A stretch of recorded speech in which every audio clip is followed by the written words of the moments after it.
뭐 이렇게 걸어가야 됐는데 걸어가지 않고 자동차로 간다. 굉장히 편리해졌습니다. 그런데 더 피곤하다라는 거예요. 그런데도 불구하고 더 바쁘다는 것이죠. 멀리 사는 사람보다 가까이 사는 사람이 교회 오는 시간이 더 늦죠. 그러면 가까이 있는 사람이 더 빨리 올 수 있을 텐데 왜 그럴까? 네. 같은 이치라는 거예요. 그래서 모든 경제, 정치, 학자, 노인, 어린이들도 요즘 무지 바쁩니다. 그렇죠? 아침 일찍이 뭐 어디 가야 되고 또 와야 되고 또 마치면 또 뭐 또 학원 가야 되고 막 아이들도 보통 바쁜 게 아닙니다. 그리고 아이들도 힘듭니다. 지칩니다. 그 여기 아이들이 와가지고 막 뛰어노니까 안 피곤한 줄 알지만 걔네들한테 물어보세요. 피곤하다고 그럽니다. 일주일 동안 6일 동안 그들의 생활이 굉장히 피곤하다. 힘들다. 그렇게 말하죠. 여러분 우리가 육체적으로 이 피곤하고 힘든 거 이거는 그렇게 심각한 게 아닙니다. 여러분 오셔서 보셨겠습니다만은 지난 수요일 날 교회 정화조 공사를 했는데 굉장히 힘들었습니다. 왜냐하면 관로를 찾아야 되는데 관로를 못 찾아가지고 땅을 막 해짓고 온 사방을 해짓고 굉장히 힘들었는데 한 10년 지나니까 그 관로가 어디로 묻혔는지에 대해서 생각이 잘 안 나요. 그래가지고 아침부터 시작해가지고 그걸 찾기 위해서 땅을 파헤집은 것이 오후 4시쯤에 찾았어요. 그러니까 그 많은 시간을 땅을 해집은 거예요. 그러니까 얼마나 힘들었겠습니까? 정자를 드러내고 정자 밑에서 결국 찾았는데 그러니까 굉장히 힘들죠. 그러나 그 관로를 찾는다고 그냥 하루를 다 뺏겨버린 사람이 되는 거죠. 그래가지고 하도 답답해서 그냥 막 여기저기 막 파고 그래 속상해가지고 그냥 둬버리자. 그냥 이 생활 오수 나가는 거는 그냥 둬버리고 하자. 그렇게 했는데 그래. 그래가지고 그 사람들도 하도 답답하니까 그렇게 하려고 했는데 나중에 보니까 감독관이 나와요. 감독관이 나와서 사진을 찍고 확인을 하고 전부 이렇게 하기 때문에 아마 그렇게 하면 안 되는 모양이에요. 그 감독관이 또 허락을 안 해주니까. 그래가지고 정말 마지막 한 삽을 기계로 떴는데 거기 묻혀있는 것이 딱 발견이 됐어요. 마지막 한 삽에 한 찬스를 찾은 거예요. 그래가지고 밤늦게까지 일단은 배관을 하고 했는데 그리고 그 뒷날 목요일날 서울 신방 가고 비 오고 뭐 저거 이렇게 하면서 또 여기 가까운 데 신방하고 그래 오후에 늦게 올라왔으니까 아무것도 못하고 그 다음날 금요일날 이제 골재 폐골재를 25톤 차로 하나 불러들여가지고 그 정화조 위에다 부었어요. 그러니까 그 이제 거기다 다 쑤셔 박아야 되니까 그 25톤 차가 그 산더미 같은 게 씌워서 들고 부어놓으니까 나는 그 구멍 이렇게 4개 열어놓으면 그걸로 쏙쏙 지들러 다 들어갈 줄 알았더니 하나도 안 들어가고 왜 그냥 산더미처럼 쌓여버렸어요. 그러니 얼마나 난감한 일인지 모르죠. 뭐 돌하고 막 흙하고 섞인 건데 막 그게 이렇게 쌓여있으니 그걸 어떻게 할 수가 없는 거죠. 그래서 다른 집에 일하러 간 기계를 점심시간에 막 커피 타다가 막 와이로 쓰고 막 아양 들고 막 이래가지고 불러다가 그 가운데 이렇게 좀 골을 좀 내달라고. 왜냐면 무 계속 쑤셔 박아야 되니까 골을 좀 내달라고 그러니까 와가지고 가운데로 쑥 파가지고 이제 골을 내줘서. 그래서 이제 그 뚜껑 열어놓은 거기다가 막 이 막대기를 쑤셔가면서 쑤셔 박는데 그게 잘 안 들어가요. 생각보다 그게 안에 막 지저분한 게 뭐 이렇게 막 배선 같은 게 지나가고 좀 해가지고 막 걸려갖고 안 들어요. 그래 물을 갖다 부으면서 또 쑤셔갖고 또 너무 많이 넣어버리면 안 되니까 적당히 넣어놓고 또 물을 붓고 쑤셔갖고 이런 식으로 금요일날 내도록 했어요. 하루 종일 혼자서. 막 팔이 지치고 힘들고 보통 힘든 게 아니에요. 그리고 나서 이제 20톤 정도는 들어갔는데 5톤 정도가 이제 남았어요. 그래가지고 요런 걸 처리를 해야 되는데 안 해놓으면 오늘 주일날 여러분 해야 될 일이에요. 그래서 그걸 처리를 해야 되겠는데 그래서 그냥 이걸 좀 어떻게 처리 좀 해주라 그러니까는 뭐 덤프차가 있으면 실어주면 되지만 덤프차도 없는데 그걸 갖다가 어떻게 삽으로 떠다가 없애냐고 막 이러면서 계속 까다롭게 굴고 안 해준다는 거예요. 그래가지고 참 그 난감하더라고요. 그래가지고 손지수사 차가 오면 손지수사 차에다 하나 실어주고 나머지 한 두어 삽은 좀 떠내주라. 그래갖고 어떻게 처리를 하려고 그러는데 손지수사 차도 안 된다고 못 온다고 그래. 그래가지고 속상하고 막 스트레스 받고 굉장했어요. 근데 토요일 날 아마 5시쯤에 얘네들이 처리를 싹 해주고 갔어요. 처리를 해주고 갔는데 그런 일들이 피곤하고 힘들었습니다. 그래갖고 개인적으로는 참 힘들고 피곤하고 지치고 막 이런 상태였는데 토요일 날 저녁에 박만복 지사님이 또 밥 사준다고 그래가지고 가서 밥 먹고 위로를 많이 받았습니다. 뭐 그것 때문에 밥 사준 게 아닌데 자기 어떤 좋은 일이 있어서 사준 건데 지친 상태에서 그래도 힘을 많이 얻었어요. 그러니까 이렇게 육체적으로 힘든 거는 여러분 별거 아니다 이거예요. 그래 어쨌든 시간 가고 먹고 자고 하면 해결이 되는데 오늘날 이 시대 문명시대에 사는 사람이 육체적으로 힘들어서 사실 피곤하다 힘들다 하는 건 아니라는 거예요. 왜 피곤하냐 왜 바쁘냐 그 원인이 뭐냐 도대체가. 그래서 첫째로 왜 이렇게 피곤하냐. 첫째로 우리는 이 문명시대는 경쟁시대이기 때문에 그렇다. 극심한 경쟁시대다. 극심한 경쟁시대다. 그래서 아이들에서부터 뭐 여자 남자 할 것 없이 전부가 이 경쟁이라고 하는 것을 통해서 지금 살아가고 있습니다. 학교 학생들 한번 생각해보세요. 초, 중, 고, 대학교 여러분 이거 보통 경쟁이 아닙니다. 학교 많다고 아무나 오라는 것도 아니고 여러분 다 성적 받아야 되고 저놈 떨어뜨려야 내가 들어가는 거고 직장은 안 그렇습니까? 직장도 다 좋은 직장 다 가고 싶죠. 그렇지만 다 갈 수 없어요. 전부 경쟁에 의해서 점수에 의해서 실력에 의해서 가야 되기 때문에 그게 보통 힘든 게 아닙니다. 그런 것이 그러니까 우리의 머릿속에 이게 딱 잠재가 되어 있는 거예요.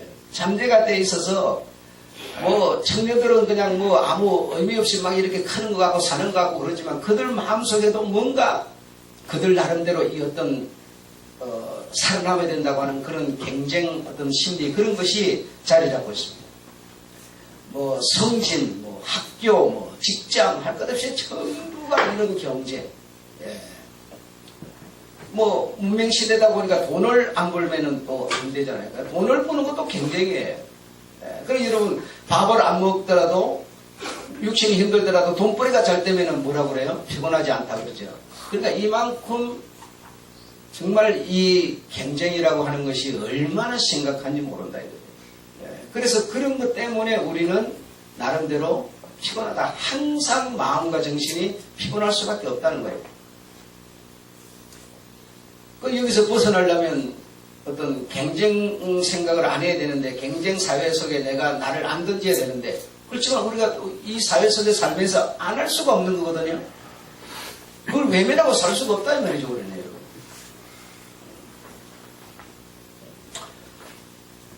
뭐 여자분들은 또 뭐 이런 아름다움 뭐 머리부터 발끝까지 몸조리 어떤 흉내를 내야 되고 닮으려고 그래야 되고 더 나아져야 되고 막 이런 여러분 이게 뭐 굉장히 여러분 그게 알게 모르게 스트레스다. 그래서 제가 요 수, 목, 금, 토 4일 동안에 생각한 것이 까다롭지 말아야 된다. 그러니까 여러분 생활하면서 까다롭지 마세요. 까다로우면 그게 까다롭게 하는 자신도 피곤하고 스트레스지만 그러나 상대는 더 말할 수 없이 스트레스가 된다. 까다로운 거는 여러분 성경에서도 까다로운 거는 굉장히 안 좋게 말씀하십니다. 그래서 여러분이 생활하면서 가능하면 까다롭지 마세요.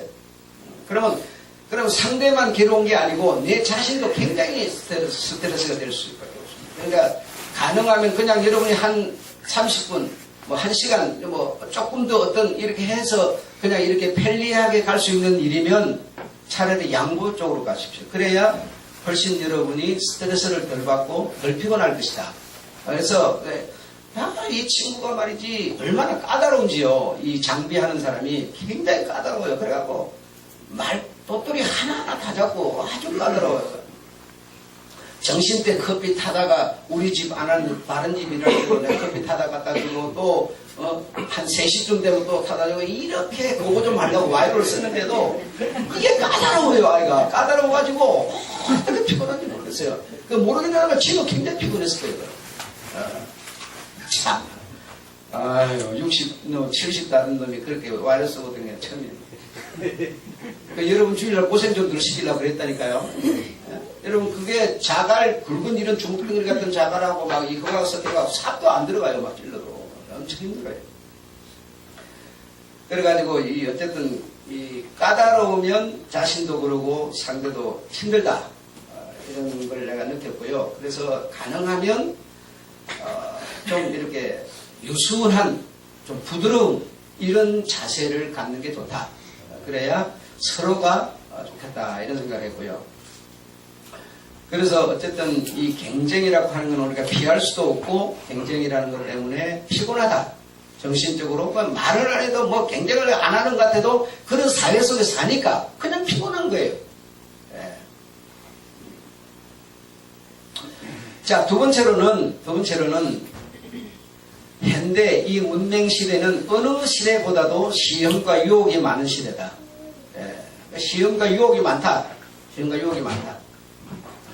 사람을 파멸과 타락에 빠뜨리는 급소가 뭐냐? 이 문명 시대에 사람을 파멸과 타락에 빠뜨리는 급소가 뭐냐? 감각이라는 거예요. 감각. 이 감각이라는 게 급소다. 사람을 시험에 빠지게 하고 타락시키고 하는 이런 급소가 바로 이 감각이다라는 거예요. 그러니까 여러분 휴대폰 같은 것도 여러분 보십시오. 뭐 1년에 몇 차례씩 바뀌잖아요. 근데 그게 얼마나 이제 심각해졌으면 병원에 의사 앞에 가가지고 진찰을 받는데 바로 당신이 뭐 해서 그 휴대폰이 항상 이렇게 빨리빨리 막 이렇게 움직여줘야 되는데 그게 느려지니까 업데이트를 해주고 기계를 바꿔야 되고 이게 뭐냐면 감각이거든요. 그래서 우리는 이런 이 감각이라고 하는 이런 시대에 살기 때문에 이 어떤 여기 감각이 어떤 떨어지면 내가 막 도태되는 것 같고 막 뒤떨어진 사람 같고 막 이렇게 되는 거예요. 그래 여러분 이 컴퓨터를 이렇게 막 자유자재로 잘하고 이래야 되는데 그걸 못하면 내가 막 이 시대의 사람 아닌 것 같고 막 모자라는 사람 같고 막 이래 되는 거예요. 근데 못해도 여러분 아무렇지도 않습니다. 아무렇지 않아요. 다시 말하면 우리가 감각이라는 것 때문에 그렇게 느껴지는 거예요. 그래서 여러분 잘 아는 견물생심이라고 그러죠. 보면 욕심이 생긴다.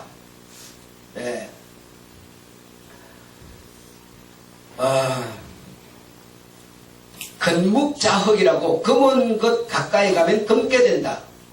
그게 뭐냐? 성경이다. 성경에서 보면 전부 다 봄으로 타락하고 가까이 감으로 타락하는 거예요.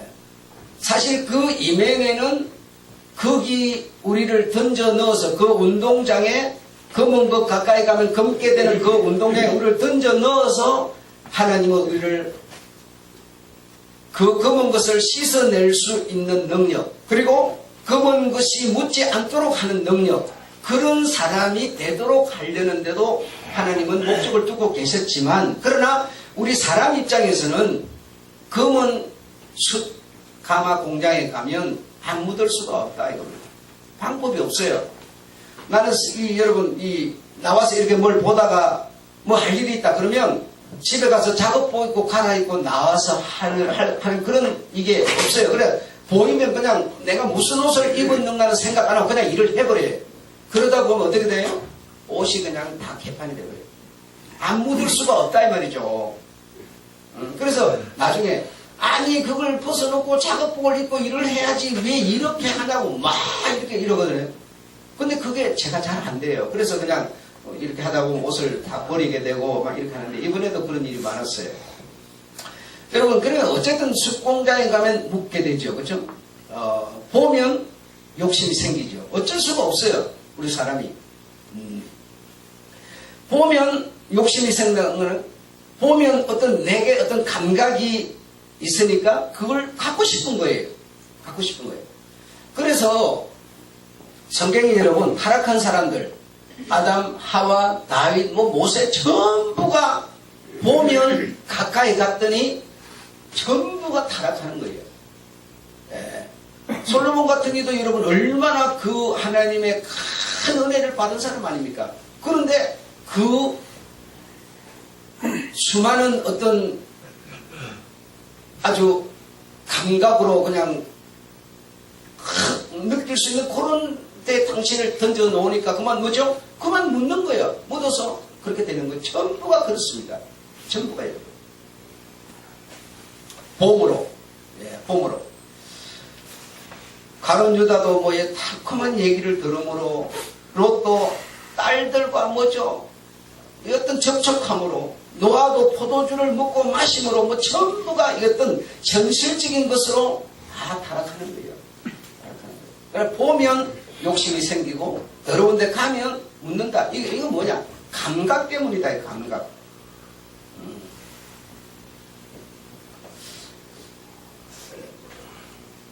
여러분 이 테니스를 치는 사람들도 그래요. 그 감각이라는 게 있어요. 그래가지고 사실은 별게 아니에요. 이 라켓 줄을 좀 강하게 매고 약하게 매고 좀 무겁고 가볍고 여러분 이거 별거 아닙니다.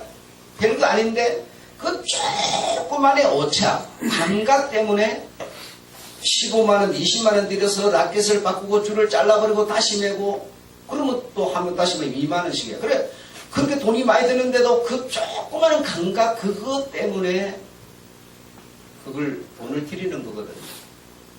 예. 감각이라는 게 무서운 겁니다. 여러분 또 뭐 이렇게 물고기를 잡으러 간다. 낚시하러 간다. 낚시하는 것도 여러분 물고기 그걸 잡아서 먹고 얼마나 먹습니까? 그렇잖아요. 그거 왜 가는지 아세요?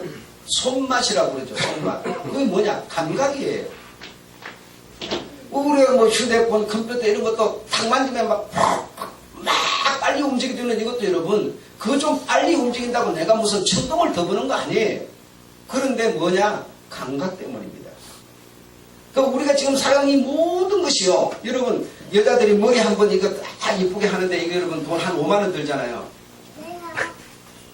여러분 그거 사실은 빗물이 그건 이렇게 묶어갖고 뭐 그냥 뒤로 넘기거나 이러면 핀 꼽거나 그러면 맨날 그게 돼요. 5만원 들여갖고 하나 안 하고 그냥 머리 감고 이렇게 하나 똑같아요. 그냥 같은데 왜 그걸 해야만 된다고 생각하느냐? 내 마음의 감각 때문입니다. 여러분 가만히 생각해보면 다른 게 없어요. 이걸 했다고 해서 자기가 뭐 엄청 사람이 달라진 것도 아니에요. 그런데 해야만 내가 어떤 위치에 내가 가 있을 수 있다. 내 어떤 위치를 보존할 수 있다. 라고 하는 어떤 그런 마음의 감각 때문에 그러는 겁니다. 다른 게 아니에요. 잘하고 못하고의 차이라는 게 별게 안 납니다, 여러분. 비슷한데 전부 이런 감각 때문에.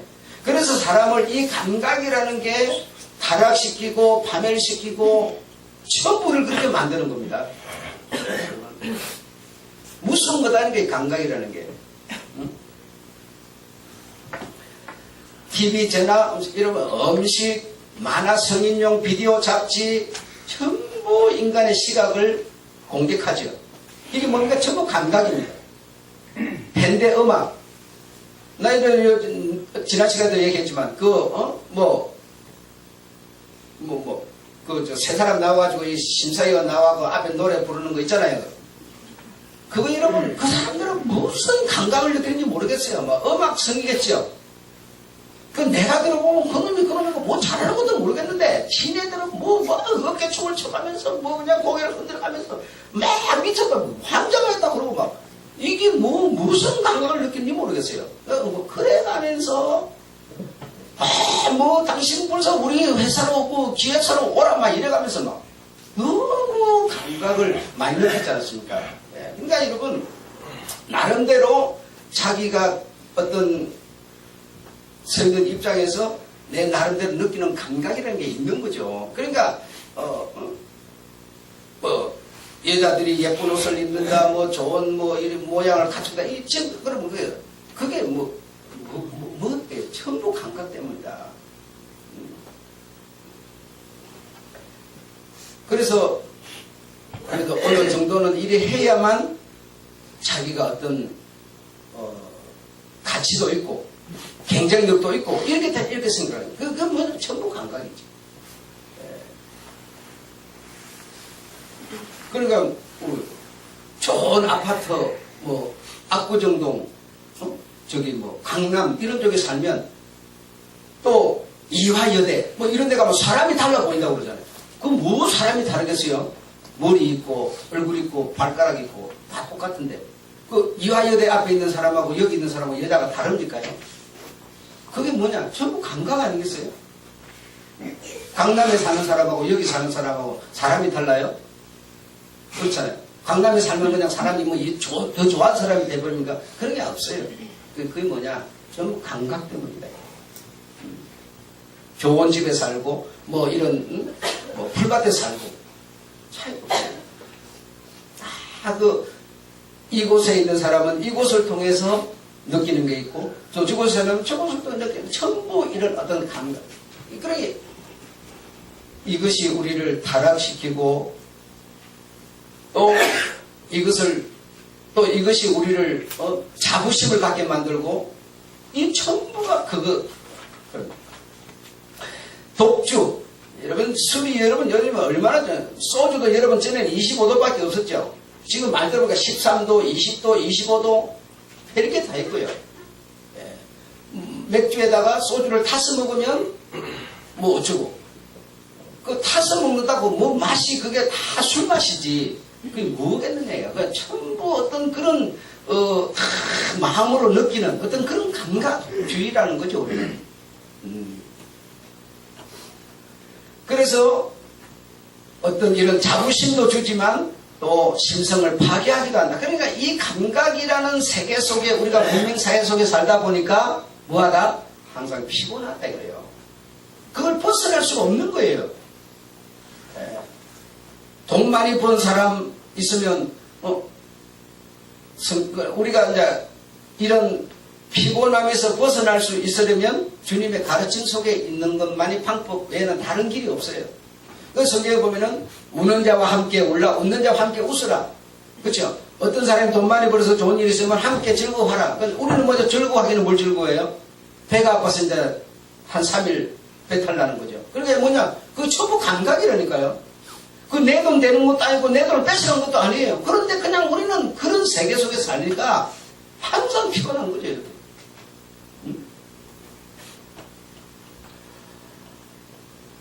그래서 감각이라는 게 마비되면 그래 여러분 내가 이 손목을 이 팔목이 아니고 이 손목 여기를 비었어요. 비어가지고 한 달도 넘은 것 같아요. 그래가 너무 아파요. 그래갖고 막 바늘로 콱 찌르는 것 같아요. 그래서 이 신경이 아마 그런 모양인데 이 보통 같은 게 이렇게 할 수가 없어요. 이렇게 하면 여가 막 바늘로 찔러요. 이렇게 해도 바늘로 찔러요. 그래 뭐 병원 가니까 일하지 말라고 그러는데 이게 밥도 먹어야 되고 화장실도 가야 되는데 이게 어떻게 문도 열어야 되는데 그 테니스는 안 친다고 일이 아니에요. 전부가 이 오른손으로 하는 일이잖아요. 어떻게 아무것도 안 하냐고. 그러다 아이고 하다 부러지기밖에 더 하겠어. 그러면서 그냥 막 해요.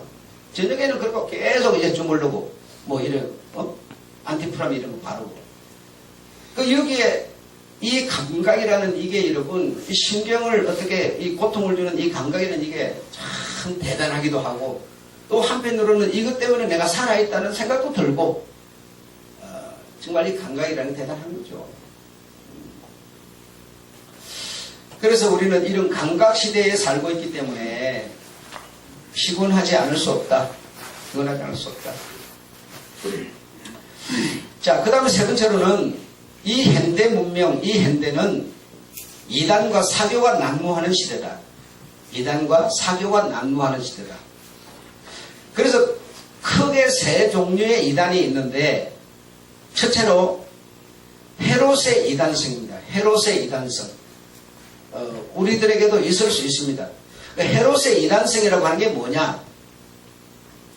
다시 말하면 오늘날 내가 감람나무다, 내가 재림주다, 어린 양이다, 이런 소리 하잖아요. 그런 소리 하면 그냥 미친 소리 하는구나, 이렇게 생각을 하면 돼요. 거기에 귀를 기울일 필요가 없다, 이 말이에요. 예. 여러분, 만약에 우리가 믿는 예수님이 감람나무다, 어린 양이다, 재림주다라고 하는 그 사람들 수준밖에 안 된다면 난 예수 안 믿겠어요. 솔직한 얘기로. 예. 근데 사람들이 그런 말을 듣고 재산을 다 갖다 바치고 일생을 갖다 바치고 이 난리를 쳐댄다 이거요. 그 참말로 답답한 일이죠. 예. 그래서 헤롯의 이단성이라고 하는 것은 뭐냐? 명예, 어떤 명성, 공맹심, 이런 건데요. 여러분, 우리가 예수를 믿어가지고 내가 어떤 영화, 명성, 공맹심, 이런 것을 내가 추구하는 생각이 뇌를 지배하고 있으면 우리는 헤롯에 속한 이단성을 가진 사람들이에요. 그래서 영광, 얼굴, 체면, 이런 것을 앞세우는 사람, 이런 것을 앞세워서 신앙생활을 하려는 사람은 헤롯의 이단성을 가진 사람입니다. 예. 그래서 여기에 가장 많이 문제가 되어 있는 사람은 누구냐? 목사들입니다. 예. 목사들이 헤롯의 이단성에 가장 많이 근접해 있고 거기에 사실은 빠져 있습니다. 여러분, 아무도 안 알아주는데 자기 혼자 똑똑하고 무슨 우월하고 무슨 자랑이 되고 막 이래요. 막 아주 우쭐하고 영광스럽고 막 이런데, 여러분, 목사라고 하는 존재는 절대로 그런 존재가 아닙니다. 자기를 너무 잃어버린 거예요. 벌써 목사는, 여러분, 영광을 받는 존재가 아니에요. 예, 목사는 정말 주님의 종이어야 됩니다. 절대로 종 이상으로 어떤 생각을 가지면 이미 그 사람은 헤롯의 이단성에 빠져버린 사람이에요. 여러분, 교회가 조금만 성장하면요, 종이 아니에요. 주인이 돼버려요. 그래가지고 세상 사람은 절대로 안 알아줍니다. 그 목사 없어도 세상 사람들 전혀 불편하지 않아요, 여러분. 그런데 무슨 자기가 사람들을 다 가르치는 사람으로 이해해가지고 우쭐해가지고 막 자랑스럽게 생각하고 영광스럽게 생각해요. 절대로 그게 아니에요. 목사라는 존재는 근본적으로 그냥 종입니다. 주님이 말씀하시면 말을 전해주는 종이고, 주님이 말씀 딱 끊어버리면 할 말이 없네요. 그냥 기도합시다 끝나버려야 되는 거예요. 목사는 절대로 영광을 받는 존재가 아니에요.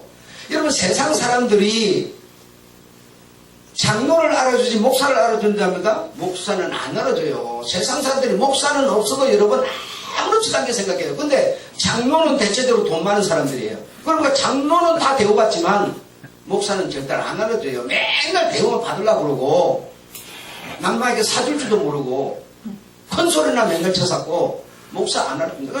여러분, 대한민국에 우리 파주에 목사들 없다고 여러분 파주가 안 돌아갈 것 같으세요? 아니에요. 근데 파주에 여러분 노동자가 없으면 파주 안 돌아가 버려요. 장사꾼이 없으면 파주 안 돌아가요. 근데 목사가 없어서는 아무렇지도 않아요. 아무 상관없어요. 세상 사는 거 전혀 상관없다니까요. 그리고 목사가 무슨 도덕성을 가르치고 무슨 윤리를 가르치고 막 강의하고 막 목사 없으면 그런 게 다 무너지는 줄 알고 있어요. 여러분, 목사보다 훨씬 그 사람들이 도덕, 윤리 강의 더 잘하고요. 더 똑똑해요. 근데 목사가 이런 어떤 헤롯의 이단성에 다 근접해 있고 빠져 있고 자기 자랑, 명성, 아주 공맹심 이런 것에 도취되어 있습니다.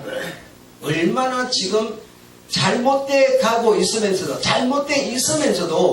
잘못돼 있는지도 몰라요. 내게 바로 이 헤롯의 이단성이 있는지도 몰라요, 여러분. 진짜 슬픈 일이죠. 슬픈 일. 자, 두 번째로는 어떤 이단성이 있느냐? 가룟 유다의 이단성입니다. 가룟 유다의 이단성. 가룟 유다의 이단성이라고 하는 것은 뭐냐? 돈이 목적이 되는 거예요. 성도들이 교회를 다니면서 왜 교회를 다니느냐? 돈 때문에 다닌다. 형통하고 돈 벌고 잘 되고 복 받고 전부 이런 것 때문에 교회를 다닌다. 이런 사람, 이런 신성을, 이런 믿음을 가진 사람은 가룟 유다의 이단성을 가진 겁니다. 여러분, 교회를 다니는 건 돈하고 전혀 상관이 없는 거예요. 돈 벌기 위해서, 잘 되기 위해서, 무슨 복 받기 위해서. 이게 아닙니다, 여러분. 이게 아닌데 그런 생각을 가지고 교회를 다니니 이거는 누가 위험에 빠져 있습니까? 성도들이 요 가룟 유다의 이단성에 빠져 있습니다. 예. 돈이 첫째고 물질이 우선이고 하나님은 돈을 갖게 해주는 수단이고 방법이고 전부 그래 되어 있습니다. 그래서 이런 상태는 두 주인을 섬기는 상태다. 두 주인을 섬기는 상태다. 여러분, 복을 받는 거는요, 두 종류의 복, 우리가 살아가면서 복을 받는 거는 두 종류가 있어요. 한 종류는 뭐냐? 나와 상관없이 받는 자연스러운 복이 있어요. 그 복은 어떤 복이냐? 내가 밭을 하나 사놨어요. 논을 하나 사놨는데, 그게 뭐가 돼요? 농사 지으려고 그냥 싸니까 그냥 별 의미 없이 땅을 사놨는데, 그게 수용이 되면서 그냥 그게 무슨 개발이 되고 해서 그냥 돈이 많아지는 아주 자연스럽게 돈이 되어지는 그런 경우예요. 이거 무슨 그런 계획이 있게 산 게 아니에요. 그런 사람, 여러분, 여기 우리 살고 있는 이 지역은 몇백 원밖에 안 가던 곳입니다. 이 파주 사람들이, 이 금초 사람들이 여기에 한 달에 한 번도 안 오는 곳이었어요. 쉽게 왔다 갔다 하는 곳도 아니었어요. 맨날 그 총 들고 무슨 지키고 막 빵빵 싸서 가니까 여기 아무도 오지도 않는 곳이에요. 그런데 지금 이 파주 지역에 이쪽이 최고입니다. 제일 좋은 지역의 이 단연면이 여러분, 땅값도 수백 배로 올라버렸죠. 몇백원 하던 것이 지금 몇백만 원 하는 거예요. 그러니까 여기에 그냥 논 갖고 있던 사람이 그냥 아버지가 갖고 있다고 해가지고 어쩔 수 없이 그냥 무슨 이런 것들 다 부자 됐죠. 이거는 자기 노력이 아니에요. 그냥 자연히 그냥 우연히 된 겁니다. 아시겠어요? 이거는 자기 어떤 노력 여하가 아니고 그냥 자연이 된 겁니다. 회사를 어떤 사람이 경영을 하다가 망해버렸어요. 그럼 종업원들도 다 망해버렸어요. 근데 주인이 바뀌었어요. 주인이 바뀌어가지고 오히려 직원들에게 처우를 더 잘해준다. 이건 뭡니까? 자기 노력과는 상관이 없는 거예요. 그냥 이거는 뭡니까? 그냥 자연스러운 복이 그 사람에게 간 거예요. 이건 회사를 망하라고 내가 고사를 지낸 것도 아니고 그렇잖아요. 근데 주인이 바뀌었는데 내게 처우를 더 잘해준다. 월급도 더 준다. 월급도 잘 준다. 이게 뭡니까? 그 사람에게 주어진 복이에요. 그런데 자, 이런 것 또 예를 들어서 여자가 남자를 만난다. 남자가 여자를 만난다. 여러분, 이것도 여러분 자연스러운 겁니다. 내 말을 듣고 한번 여러분도 생각해 보세요. 여러분이 결혼을 하신 여러분이 나는 이런 여자를 만나려나 저런 여자, 그래서 그 여자에 맞는 여자를 만났습니까? 그게 아니에요. 그냥 만난 거예요. 그냥 다 처음부터 끝까지 뭐가 다 일치하고 맞으니까 결혼했습니까? 그것도 아니에요. 그냥 시각적으로 좋고 그냥 이런저런 이유 때문에 그냥 결혼했어요. 그게 이거는 땅을 사놨더니 회사가 망해가지고 받는 복처럼 나에게 한 남자, 나에게 한 여자를 서로 만나게 하는 그냥 자연스러운 복이에요. 여러분, 이게 무슨 내 사고방식하고 딱 맞고 이런 거 아니에요. 아닌데 그냥 만난 거예요. 만나고 나서 그 다음에 발생하는 복이 있어요. 그 다음에 발생하는 복인데 그 복은 어떤 복이냐? 내 하기 나름이에요. 그 다음부터는 내 하기 나름입니다, 여러분. 내가 여자와 결혼했고 남자와 결혼을 했는데, 응? 나는 겸손하고 전략하고 정직하고 진실하게 살고 싶은데, 여자는 남자가 생각하는 그런 방식으로 안 살고 다른 방식으로 살아요. 그러면 그 사람은 일반적인 복으로 만났지만 그 다음은 어떻게 돼요? 내가 노력해서 이루어가는 복이 내게 오게 돼 있는데 그 다음부터는 어떻게 되겠습니까?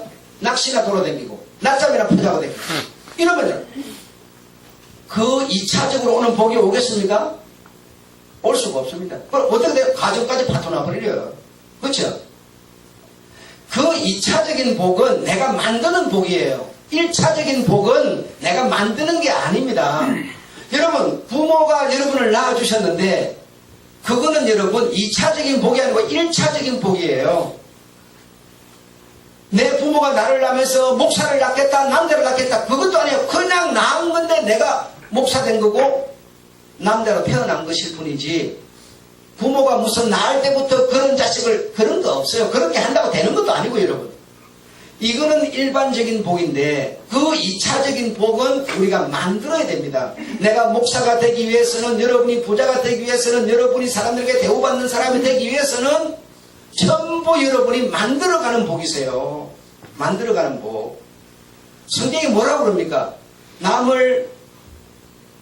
남에게 대접을 받고 싶으냐? 예. 그러면 네가 뭐하라? 대접하라. 그러면요, 내가 아내로부터 이렇게 사랑을 받고 싶다. 그럼 어떻게 돼요? 사랑을 해야 되죠.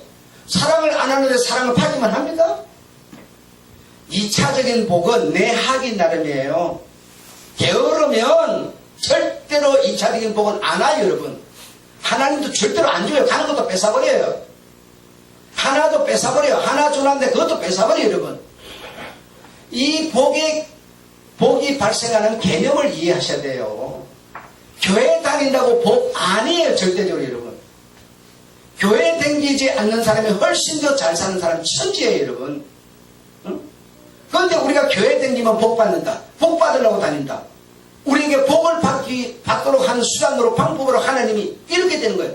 이거는 가룟 유다의 이단성에 내가 빠져있는데 빠져있는 것을 모를 뿐인 것이죠, 여러분. 응? 남자가 남자 일을 안 하고 여자가 여자 일을 안 하는데 어떻게 그 두 사람 사이에 화목이 있고 평화가 있고 안정이 있고 어떻게 있을 수 있겠어요? 이거는 전부 1차적인 복은 우리가 노력해서 만드는 것이 아니고, 그 다음에 어떤 내 생각과는 상관없이 사장이 나에게 더 바뀌더니 나에게 더 잘해준다. 나를 더 인정해준다. 여러분, 그런 1차적인 복을 내가 받았으면 2차적인 복이 내게 오게 하려면 어떻게 해야 됩니까? 더 성실해야 되고, 더 부지런해야 되고, 더 노력해야 되고, 그러면 어떻게 되겠어요? 2차적인 복까지 오죠. 그러면 내가 어떻게 되겠어요? 잘 살게 되는 거죠. 여러분, 간단한 겁니다. 어제 그 장비기사처럼 까다로워가지고 이래도 터집 저래도 터집 이러면 여러분 한 번 쓰지 두 번 쓰겠어요? 여러분 안 쓰지. 장비가 천지인데 누가 그 사람 불러다 쓰냐 이거야. 지금 봐보세요. 우리 땅에다 장비 쭉 세워놓고 지도 주차하고 저 주차 뒤에 다 내야 되는 거지 원칙으로는. 지는 그 짓 하면서 얼마나 까다롭냐 이게야. 그게 미친놈 아니냐 이게 그때가. 이 세상 사람들이 이런 거예요. 그러니까 여러분 뭘 모르는 거예요. 저런 사람을 누가 불러다 쓰겠어요. 그렇게 까다로운데. 여러분 2차적인 복, 1차적인 복이 나에게 어떻게 오는지를 우리가 이해를 해야 돼요. 이해를. 자식을 낳는 거는 그냥 부부가 이렇게 어떻게 결혼해서 아이를 낳지만 그 아이가 자라는 거는 2차적인 복은 뭐죠? 우리가 가르치고 다듬어주고 키우고 이런 것을 통해서 그 아이가 아이로 만들어지는 거 아니겠어요? 응? 근데 어떻게 교회만 다니면 복을 받는다고 이렇게 미신적인 신앙이 교회를 지배해버린다는 얘기예요, 벌써. 응? 이걸 보고 가룟 유다의 이단성이라고 말하는 것 아닙니까? 이해하셨죠? 네. 자, 세 번째로는 가인의 이단성이 있어요. 가인의 이단성. 가인 하면 여러분 무엇이 떠오릅니까? 시기하는 거죠. 그렇죠? 시기하고 다툼하고 싸우는 것이죠. 그게 바로 가인의 이단성이에요. 교회를 다니는 사람이요, 이상한 사람이 있어요. 자기 눈에 뭐가 있다고 그랬어요? 대들 보고 있다고 그랬어요. 근데 남의 눈에는 뭐가 있다고 그랬어요? 티가 있다고 그랬어요. 근데 자기 눈에는 더 큰 게 있으면서 남의 눈에 있는 그 티만 보는 사람이 있어요. 어떻게 지는 성경 못 보는지 모르겠어요. 그래갖고 남만 틀렸다 그러고 뭐 모자란다 그러고 못한다 그러고 막 전부 이렇게만 하는 거예요. 지는 사실은 다른 삼자가 보면 지는 더 못하고 있는 거예요. 그러면서 계속 파당만 짓고 분쟁만 일으키고 싸움만 하고 교회 속에서 이렇게 형제를 미워하는 사람이 있어요. 이런 사람을 보고 가인의 이단성에 빠져있는 사람이라고 하는 겁니다. 여러분 아셨죠? 그래서 나는 어디에 속해 있는가를 생각해서 내가 그 부분을 매끄하게 갈아엎어버려야 2차적인 복이라는 게 우리에게 오는 것이지, 우리 앞에 이렇게 다 가로막아 있는 장애물이 있는데 그걸 무너뜨리라는데 어떻게 왔다 갔다 소통이 되겠어요? 안 됩니다. 그래서 여호와 정인이 이단이다 이렇게 여러분 생각하지 말고, 성경이 말하는 이단성은 이런 세 가지 종류의 이단성이 있다. 그래, 이런 이단성과 사교라고 하는 것이 너무나 판치는 세계가 현대 문명이다 보니까, 거기 내가 살다 보니까 나도 모르게 이 정신이, 마음이 피곤하고 바쁜 거예요. 편치 않는 거예요, 항상. 자, 마지막으로 피곤을 모르고 매력있게 살 수 있는 방법은 그러면 없느냐? 예, 성경은 이렇게 말합니다. 여호와를 앙망하는 자는 다른 밭일하여도 걸어가도 곤비치 않고 피곤치 않을 것이다 라고 했는데, 그렇죠? 그러면 여호와를 앙망하는 자라는 것은 뭐냐 이겁니다, 여러분. 하나님을 믿습니다. 하나님대로 하나님 하늘을 우러러 이런 게 아니라 주님의 가르침을 따르는 겁니다. 주님의 가르침을 따라 사는 것이 앙망하는 거예요. 그래서 주님의 가르침을 보니까 남을 대접하라. 그러면 네가 대접을 받으리라. 평화와 화평이 있기를 원하느냐? 네가 낮아져라. 네가 먼저 하여라. 이런 주님의 가르침이 다 있어요. 그런 가르침을 따라 사는 것이 하나님을 앙망하는 자라는 겁니다. 그런 자는 달려가도 곤비치 않을 것이다 라고 말합니다. 그래서 우리 주님의 가르침만이 우리를 피곤하지 않게 하고 바쁘게 하지 않는 거라. 여러분, 이 수요일날 여러분 쭉 이 역사에 대한 얘기를 듣고 계시는데, 하나님께서 42대에 예수님이 태어나게 하시잖아요. 아니 그 아브라함을, 이삭을 그 하필이면 원수의 나라에 가나안에다 뭐하러 집어넣느냐 이거요. 우회시켜가지고 핑하게 만들어두고, 여러분 광야에서 40년을 뺑뺑이를 돌려가지고, 그렇죠? 아니 일주일이면 가는 거 아닙니까? 가나안이라는 곳은 그 애굽에서 바로 오게 된데, 그걸 못 때문에 빙빙돌 40년이 걸려. 하나님은 전혀 안 바쁘신 분이세요. 성경이 이렇게, 우리 시간 1000년이 하나님은 뭐야? 하루와 같다. 그러면 여러분 좀 빨리, 나도 여러분 복잡해 죽겠어요. 설교 만들기도 힘들고 죽겠는데 그냥 좀 빨리 딱 정리해버렸으면 좋겠어요. 예, 내가 많이 못 자랐다 하더라도 그냥 요 상태로도 좋사오니 그냥 딱 정리해줬으면 좋겠는데, 근데 다음 주를 또 준다 이게 참 답답해 죽겠어요. 나도 맨날 목사져가지고 맨날 주님 오실 날이 갖고 왔다, 작년에도 그렇게 말하고 오늘도 그렇게 말하고 계속 그렇게 말하고 있어야 되니 나도 답답하단 말이죠. 응? 좀 빨리 처리하실 수 없냐요. 하나님은 안 바쁘신 분이세요. 응? 그래서 여호와를 앙망하는 자는 하나님을 배우고 하나님의 가르침을 따르는 자이기 때문에 바쁠 수가 없어요. 바쁠 수가 없어요. 죽음이 오더라도 태연하게 받아들이고 이렇게 할 수 있다고요. 여러분 아무쪼록 이 바쁜 세상, 피곤한 세상에서 벗어나서 살 수 있는 여러분이 되시기를 주여로 축원합니다. 아멘. 가진 것으로 만족하시고 정말 옆에 오늘 여러분 주보 옆에 보시면 디지털 인생, 아날로그 인생에 대해서 내가 한번 읽어보세요. 어떻게 하는 것이 오늘날의 행복이 될 수 있는가. 기도하겠습니다. 하나님 아버지,